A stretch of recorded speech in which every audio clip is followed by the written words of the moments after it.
Então, boa noite a todos. Eu vou falar rapidamente, só em nome da doutora Elizabeth Dias, que ela não pôde ficar aqui, mas já cumprimentou o nosso queridíssimo professor, doutor acadêmico Luiz Otávio Torres. Todos são muito bem-vindos. Nós começamos agora a sessão e eu vou passar a palavra ao nosso diretor científico, tá? Doutor Saulo Cavalcante.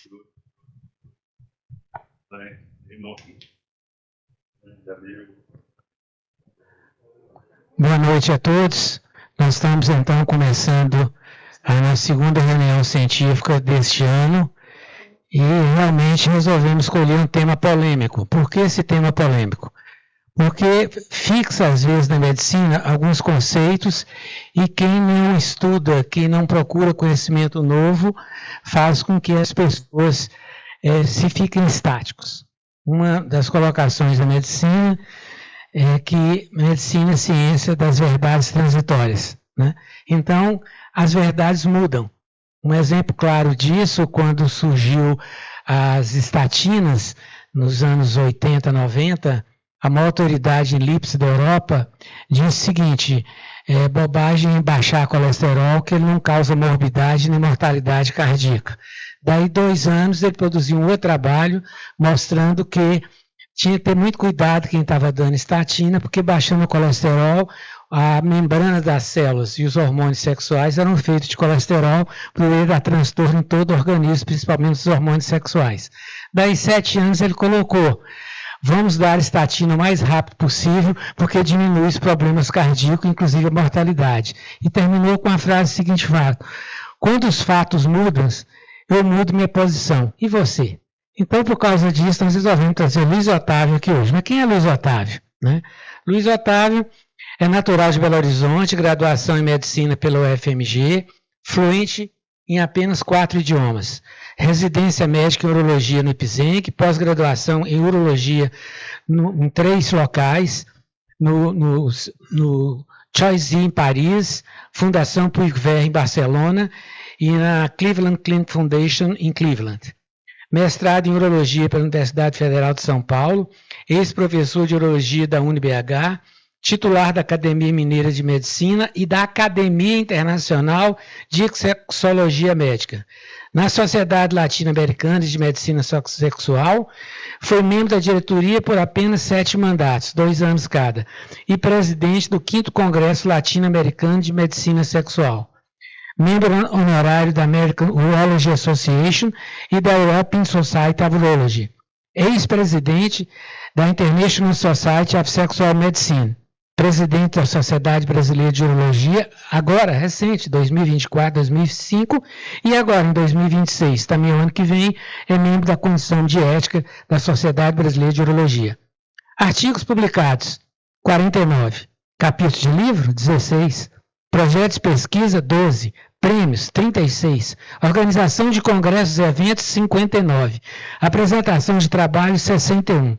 Produções técnicas, 64. Participou em congressos, aí foi pouco, 1071. Conferencista em mais de 30 países desse nosso mundo. Essa pessoa que eu solicitei carinhosamente que ele viesse nos ensinar sobre um tema tão importante quanto esse e que está vendo a transição dos últimos anos. Terapia de reposição de testosterona em homens com câncer de próstata. Luiz Otávio, palavra sua. Muito obrigado, Saulo. Boa noite a todos. É um prazer estar aqui, é uma honra fazer parte dessa academia já há bastantes anos. E realmente é uma honra poder estar com vocês aqui. E isso que o Saulo falou é uma coisa que a gente vai ver aqui nos slides, o que vem mudando ao longo desses últimos anos. Então, aqui, antes da gente entrar, vamos falar algumas coisas em geral. Essas pegam, existe isso tudo de nome na literatura para deficiência androgênica. O termo andropausa não é um termo correto, porque a gente não para de produzir hormônio, testosterona.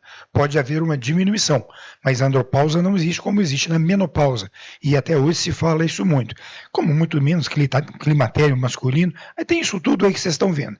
O que a gente usa mais no Brasil é hipogonadismo deficiência de testosterona, e há muitos anos atrás, nós, no consenso brasileiro, pegamos o código de DAIM, que é distúrbios androgênicos do envelhecimento masculino. Então, isso no Brasil, vocês vão ver artigos citando DAIM, que é o conjunto de sinais e sintomas decorrentes da diminuição da concentração de androgênios que ocorre no homem idoso.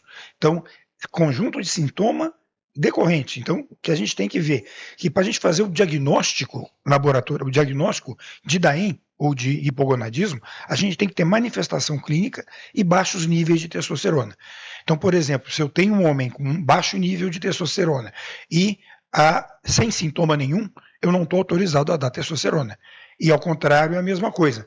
Se eu tenho um homem com níveis normais e com sintomas, eu também não estou autorizado a tratar. Então, eu tenho que ter as duas coisas para poder oferecer um tratamento para o nosso membro, para o nosso homem.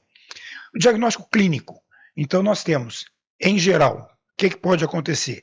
Diminuição da força e da massa muscular, diminuição da resistência física, fadiga, aumento da gordura visceral, diminuição da densidade óssea, podendo levar a osteoporose e fraturas, comprometimento da memória e funções cognitivas, depressão, irritabilidade.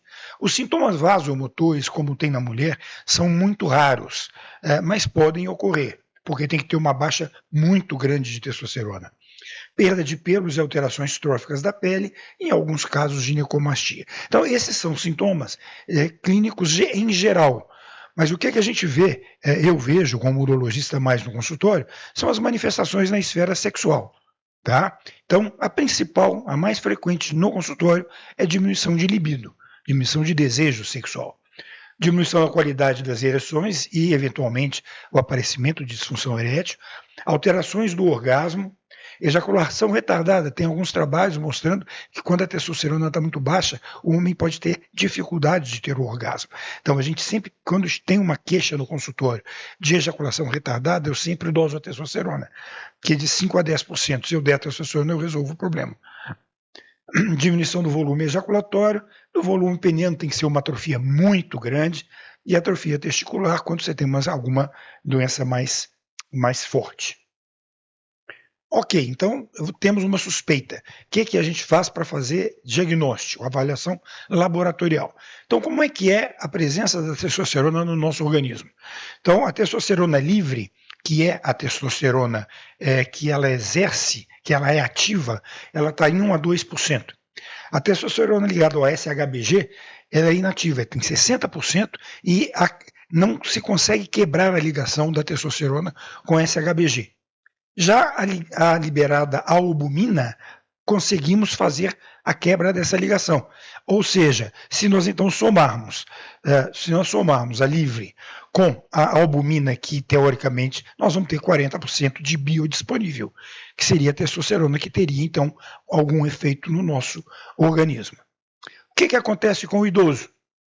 A testosterona livre continua a mesma, há um aumento do SHBG, e uma diminuição ligada à albumina. Consequentemente, a testosterona biodisponível, que é ativa, ela diminui no homem idoso. Então, é por isso que você tem menos testosterona com efeito com a idade. A avaliação dos níveis séricos de testosterona total por radioimunoensaio. Então, a primeira coisa que a gente faz é a testosterona total. Isso aqui é um conceito muito bom, gente, que a testosterona livre por radioimunoensaio, ela não é confiável. Ela não deve ser pedida. Se eu pedir 10 testosterona livre, eu vou ter provavelmente 10 resultados errados. Então, diferentes. Então, o que a gente faz se tem uma suspeita, a nova dosagem de testosterona, LH e prolactina para diminuição de desejo, e aqui sim, a testosterona livre calculada. Aí a testosterona livre calculada pelo uso do SHBG, é uma testosterona que é extremamente confiável. Se eu tenho homens com uma testosterona total no nível inferior da normalidade, mas tem uma testosterona livre calculada alta, eu considero que ele está normal, porque o que manda mais é a livre calculada. recomendação dos níveis bioquímicos. Não existe consenso dos limites inferiores da normalidade. Mas existe uma concordância. No Brasil é muito usado nanograma por DL, que acima de 350, em geral, não requerem reposição hormonal. Abaixo de 230, em geral, se beneficiam do tratamento com testosterona. Entre esses níveis, então a gente vai pedir a testosterona livre calculada. A livre por método dialítico é muito cara e praticamente não existe no Brasil. O limite é aceito pela maioria. E o que a gente faz? Se eu tenho um homem entre 230 e 350 e está com sintoma, eu estou autorizado a fazer um teste terapêutico com a testosterona. Eu vou dar esse teste por 3 a 6 meses, e aí nós vamos ver, olha, melhoraram muito os sintomas, a testosterona subiu, então realmente aquele nível para aquele homem era baixo. E aí nós temos um outro critério hoje que está mudando, eu estou começando a mudar também. O que acontece? A gente não pede a testosterona, a gente espera para pedir a testosterona no homem mais idoso. Mas se eu tenho um cara com 40 anos com uma testosterona de 900 e aos 50 está 500, ele caiu quase pela metade. Então, nós estamos começando agora a pedir uma avaliação de testosterona um pouco mais cedo para seguir esse paciente na idade mais adulta, mais idosa, para ver se aquela testosterona mudou muito naquele homem. Tratamento da EN. Então, existem várias formulações.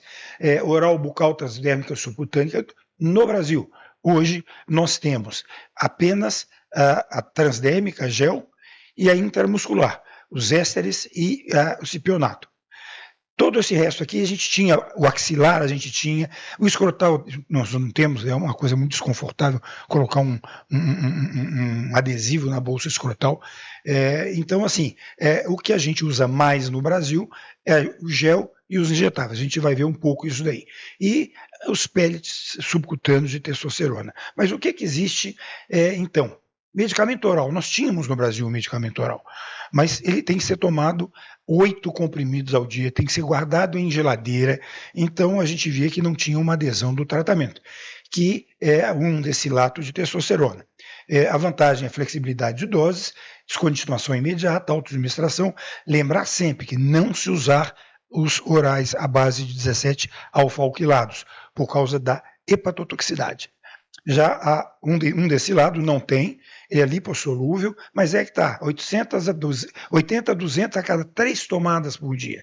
Geladeira, chamava Testocaps, então isso hoje nós não temos no Brasil medicamento oral. O gel nós temos, o gel hidroalcoólico incolor, a testosterona 1%, liberando 5 mg de testosterona por 24 horas seguidas. Então o nível se mantém em 24 horas. Aplicar pela manhã após o banho, em pele seca, em movimento, em geral, na parte de cima dos ombros, no braço, parte de cima dos ombros, ou abdômen. Tem que chamar atenção, não é para aplicar no pênis. Muito homem acha que é para aplicar no pênis. Então a gente tem que chamar atenção que não.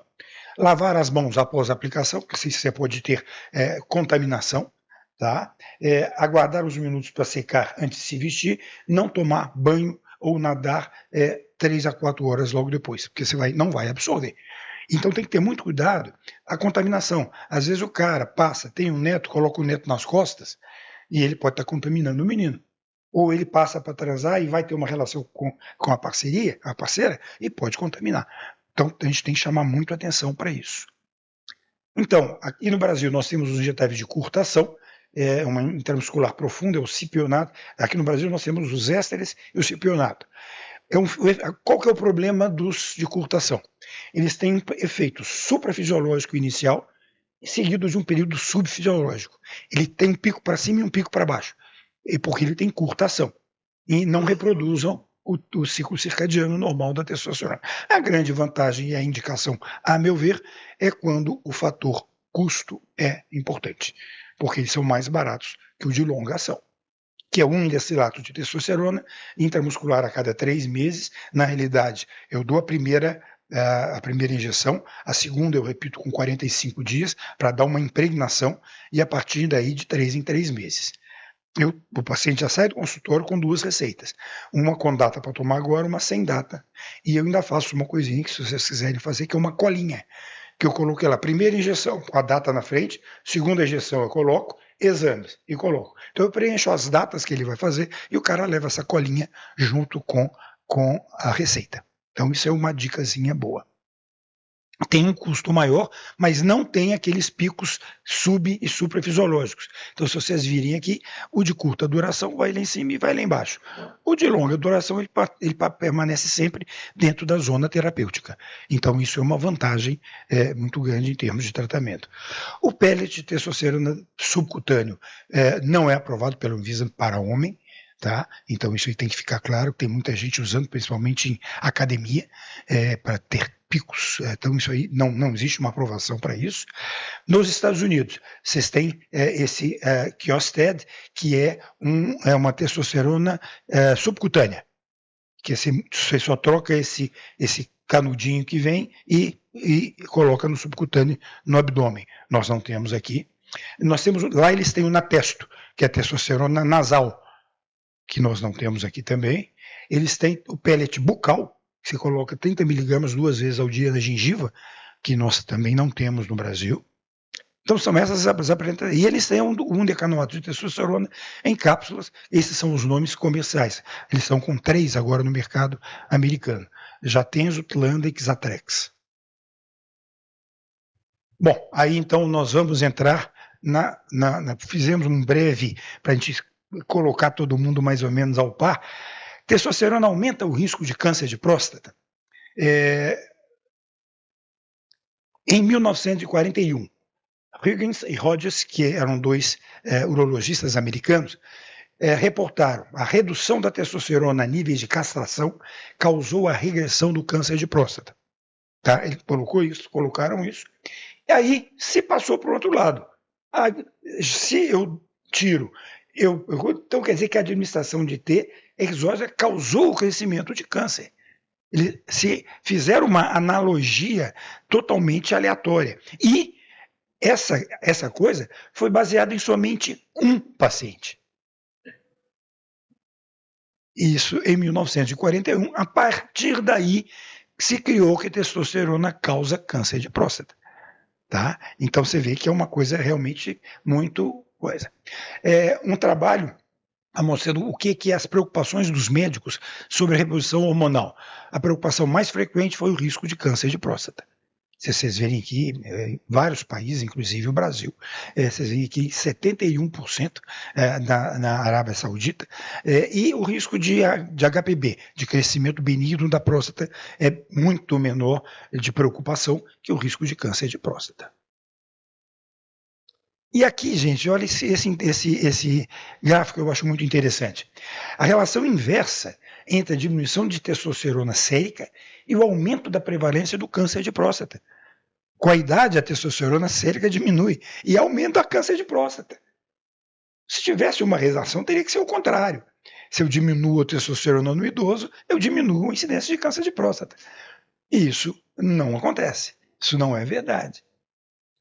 Nós temos vários estudos, a gente vai mostrar alguns. Esse aqui, duplo cego randomizado, controlado com placebo, em 44 pacientes. O critério de inclusão, testosterona menor que 300, com sintomas de hipogonadismo, randomizados para receber testosterona ou placebo a cada 2 semanas por 6 meses, injetável. Isso aqui não se conseguia fazer esse estudo nunca mais hoje. O estudo era para fazer 12 biópsias transretal, baseline 6 meses depois. Qual comitê de ética iria aprovar um estudo? Mas é interessante porque foi feito biópsia antes e depois.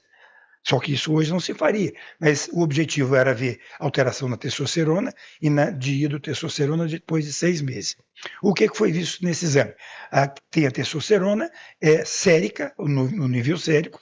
Vocês veem que há um aumento importante da testosterona sérica e não há um aumento praticamente da dihidrotestosterona. E olha aqui, dentro do tecido prostático, a testosterona ficou igual. Tá? Então, assim, mostrando que dentro da próstata não houve nenhuma alteração de níveis de testosterona intraprostáticos na sua... E o Morgenthaler, que é um cara muito famoso nessa área, ele definiu o efeito da saturação. que ao redor de 200, 250 nanogramas por DL, ele satura. Então, os receptores estão saturados. Então, se eu aumentar mais ou não, não vai acontecer nada, porque está tudo saturado. Então, eu falando do efeito da saturação. Testosterona e PSA. Então, nós temos alguns estudos. O aumento médio do PSA foi 0,31%. O PSA aumentou em 57%, não modificou em 22% e diminuiu em 21%. A TRT parece não ter influência significativa no PSA sérico, não houve correlação entre o PSA e a testosterona em homens eugonádicos, homens hipogonádicos não tratados e homens hipogonádicos recebendo o TRT. Não houve mudança em nenhum desses grupos. E 600 mg de testosterona ou placebo semanalmente por 10 semanas. Não houve mudança significativa no PSA, apesar, olha aqui, gente, de terem sido atingidos níveis de 2.800 nanogramas por DL. Mesmo em níveis tão grandes, não houve uma alteração significativa em relação ao PSA. E uma coisa que era preocupação, que era HPB e tamanho de próstata, esse daqui homens com reposição. A próstata passou de 43 para 42 e com placebo de 36 para 29. Ou seja, não tem relação. Esse daqui outro, homens randomizados para receberem injeções semanais, em doses de até de 500 por semana, níveis suprafisiológicos, não houve mudança significativa no tamanho da próstata. Risco de câncer de próstata, uma meta-análise de 19 estudos controlados com placebo em TRT em homens com hipogonadismo. Não foi encontrado maior risco de câncer de próstata em homens hipogonádicos em tratamento com testosterona quando comparados com aqueles tratados com placebo.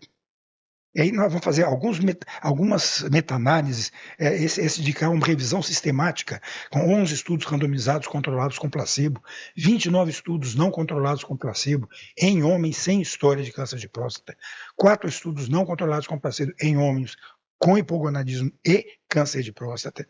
Nenhum deles demonstrou que a reposição hormonal aumentou o risco de câncer de próstata ou aumentou o score de Gleason em tumores previamente diagnosticados. A testosterona alta dentro do limite da normalidade é um fator de risco para câncer de próstata. Análise de 18 estudos longitudinais com quase 4.000 homens com câncer de próstata e 6.500 homens com placebo, com controle, nenhuma associação de câncer de próstata com androgênios séricos. Homens com câncer de próstata têm concentração de testosterona igual a homens sem câncer de próstata. Homens com testosterona mais elevada não têm maior risco do que homens com testosterona menor. E a gente vai repetir isso aqui algumas vezes. Isso aqui eu vi pessoalmente nesse congresso da AUA, da Americana, em 2013, 397 homens em reposição, com quase 9 anos de segmento, e 325 em uso de testosterona. Nos homens submetidos à reposição, 6,8% desenvolveram câncer de próstata. No outro grupo sem reposição, 8,1%. Depois de ajuste para a idade, não houve diferença no risco nas duas amostragens. E aqui, nesse estudo, já tinha uma amostragem com 580 homens com um segmento maior de 10 anos, também não havendo diferença no risco de câncer de próstata. Essa de cá é uma meta-análise de 27 estudos randomizados, controlados com placebo, mais de 2.200 pacientes com reposição e quase 1.500 com placebo. Não foi encontrada nenhuma associação entre os níveis de testosterona, o valor do PSA ou a incidência de câncer. É claro que, por não haver dados, muitos dos estudos terminam. Os dados não aumentam, mas não deve haver maiores estudos são necessários para ser lido. Essa frase vai ter em quase tudo. Agora entramos numa coisa mais, a gente estava falando, se causa câncer de próstata. A gente pode dar testosterona em câncer de próstata tratado? Então, alguns anos atrás, eu fui convidado para responder isso no International Brazilian Journal of Urology, se nós temos evidências suficientes para tratar de maneira segura um homem com hipogonadismo 1 ano depois de prostatectomia radical. Fizemos um levantamento da literatura e naquele momento tinham 506 homens após radical com uma recidiva bioquímica de 1,19%, que é muito menor do que no grupo normal de homens, que a recidiva é bem maior. Pegamos também, então, aproveitando que aquela foi de radical que me pediram para escrever, eu peguei um levantamento também de radiobraquiterapia. E encontramos, então, aqui 173 pacientes com uma recidiva bioquímica um pouquinho maior. Mesmo assim, ainda baixa com a média. Colocamos isso tudo numa tabela, prostatectomia radical, braquiterapia.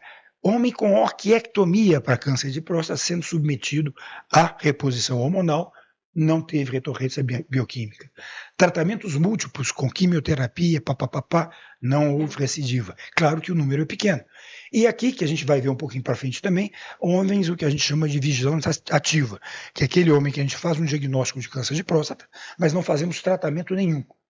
Então ele tem o câncer não tratado e se a gente pode ou não repor. Nesse grupo aqui, vai ter um outro slide para frente. Então, se somar isso tudo, quase 700 homens, 1,7% de reposição, de recorrência bioquímica, demonstrando ser realmente bastante seguro. Esse foi outro artigo que a gente escreveu no Andrology, em 2020, que a segurança da próstata. Então, nesse capítulo, a gente abordou a reposição e o desenvolvimento de câncer, reposição em pacientes com câncer, em vigilância ativa, depois prostatectomia radical, radioterapia e em homens com alto risco. Então, fomos avaliados, fizemos a revisão da literatura, a conclusão, a reposição hormonal pode ser considerada para a maioria dos homens com deficiência de testosterona, independente de história de doenças de próstata. Entretanto, a discussão sobre os riscos e benefícios é sempre aconselhada, especialmente em homens com câncer de próstata. E óbvio que a monitorização, eu sempre pergunto para alguém que eu vou dar, você vai fazer o controle? Senão eu não vou te dar testosterona. Então ele tem que ser monitorado constantemente. Esse outro estudo é o risco da reposição de testosterona e o risco de câncer favorável e agressivo, quando eu reponho a testosterona. 284 homens com câncer de próstata e reposição, 1.378 controles, não foi apontada a associação entre a reposição e o risco geral. Homens com reposição, olha alguma mudança de paradigma. Homens em reposição tiveram maior risco favorável do câncer de próstata já no primeiro ano de seguimento e um menor risco de câncer de próstata mais agressivo a partir do primeiro ano.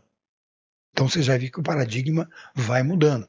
Necessita-se fazer uma investigação, Esse outro aqui, uma revisão sistemática da literatura e meta-análise, com 21 estudos elegíveis, com mais de 1.000 homens de tratamento definitivo por câncer de próstata não metastático. 733 pós-radical, 351 com outros tipos de tratamento. Rádio, braque, crio, raifo. A grande maioria dos estudos onde o Gleason foi formado era de 6 ou 7, ou seja, Gleason de baixo risco. O tempo entre o tratamento para o câncer de próstata e início da reposição variou de 1 mês a 17 anos. Tá?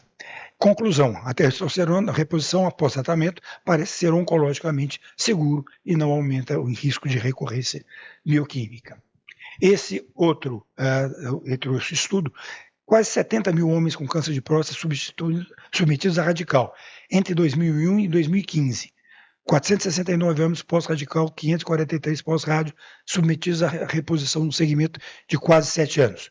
Conclusão, nesse coorte multiétnico, comparando o grupo de homens tratados com testosterona com os não tratados, após tratamento para o câncer de próstata, não houve diferença na recorrência bioquímica, mortalidade câncer específica ou mortalidade geral. Esses dados sugerem que a reposição com testosterona é segura para determinados homens depois do tratamento definitivo para o câncer de próstata localizado.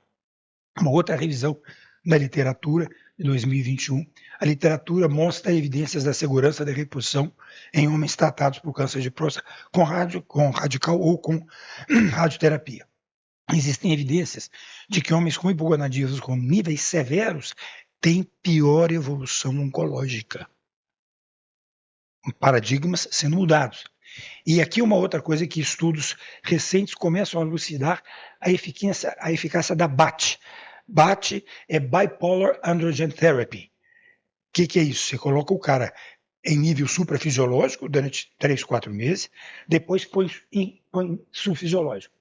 Se alterna entre suprafisiológico em homens que tiveram câncer de próstata. Evidências indicando que o tradicional tratamento de manter níveis baixos poderá não ser mais padrão no futuro. A reposição tem papel de melhorar a função sexual e outras áreas da qualidade de vida em homens que desenvolveram hipogonadismo após câncer de próstata. Conclusões desse estudo, dessa revisão da literatura. A reposição com testosterona deve ser oferecida a pacientes hipogonádicos selecionados com história de tratamento definitivo para o câncer de próstata. E esse daqui é um estudo muito importante, gente, que foi publicado recentemente, é o Traverse. O Traverse, na realidade, ele foi desenhado para a segurança cardiovascular da reposição hormonal. Tá? Então foram mais de 5 mil homens que foram avaliados por mais de 3 anos. Não encontraram nada do ponto de vista cardiovascular, mas eles tinham um coorte de próstata. E o que foi achado nesse coorte, nesse subestudo? Em homens de meia idade e idosos, com hipogonadismo cuidadosamente avaliados para o risco de câncer de próstata, as incidências de alto grau e qualquer câncer de próstata e outros eventos da próstata foram baixos e não diferiram significativamente entre homens tratados com testosterona e com placebo, em segmento de 3 anos de mais de 5 mil homens. Então, esse foi publicado há 2 anos atrás, E aí vamos pegar uns guidelines das sociedades importantes mundiais. A europeia pode-se oferecer a reposição hormonal com cuidado para homens hipogonádicos sintomáticos que foram tratados cirurgicamente com sucesso por câncer de próstata localizado e que estiverem no momento sem evidência da doença ativa. O tratamento deve ser restrito a pacientes com baixo risco de recorrência. E aqui, na europeia, eles colocam e não deve começar antes de 1 ano de seguimento. Isso aí a gente tem muita dúvida. Tem um clinical trial hoje em andamento nos Estados Unidos, nesse coisa, que basta 2 PSAs consecutivos, sem falar tempo, indetectáveis. Já a americana pode ser considerada em homens que foram radical com patologia favorável. Quer dizer, então o que aqui eles colocam? Margem negativa, sem invasão de vesícula seminal e linfonodos negativos. E que tem um PSA indetectável no pós-operatório. Tá? A mesma coisa que a gente tem poucos estudos, mas atenção, desculpa, que pode ser utilizado sim.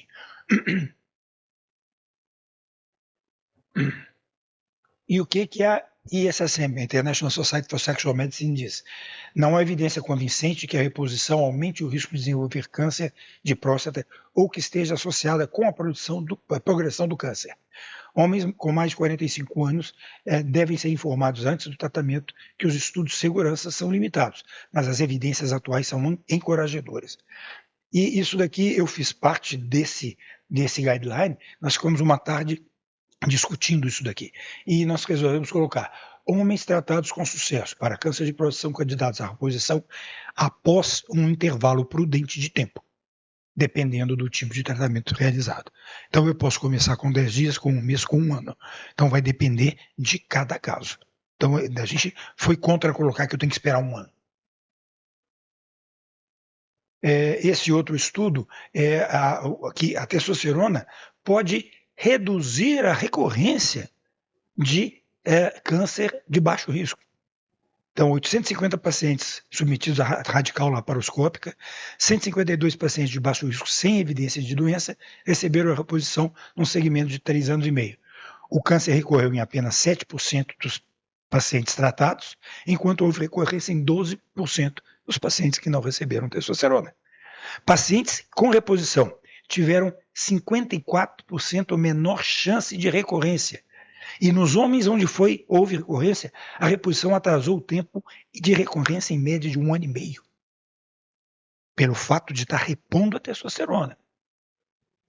Isso aqui é uma coisa bastante interessante também, que são os estudos falando o que a testosterona baixa pode causar em homens hipogonádicos.